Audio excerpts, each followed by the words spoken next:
How to change caption language on YouTube. Hello guys, this is Atticus back with another tutorial video, and in today's video I'll teach you guys how you can change your caption language on your YouTube app. Now let's get started. First, open up your YouTube. After you open your YouTube, just tap on any video that you want to watch. Brand new bottle. So after you open this video, tap on this icon, that is settings on the top right, and there you will see captions option. Tap on captions. Now here you will get the list of captions on your YouTube.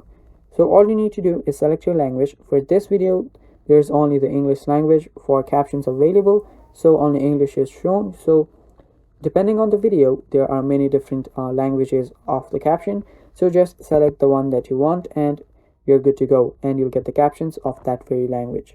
So this is how you change caption language on YouTube, guys. Thanks for watching. That is all for this video. Stay tuned for more.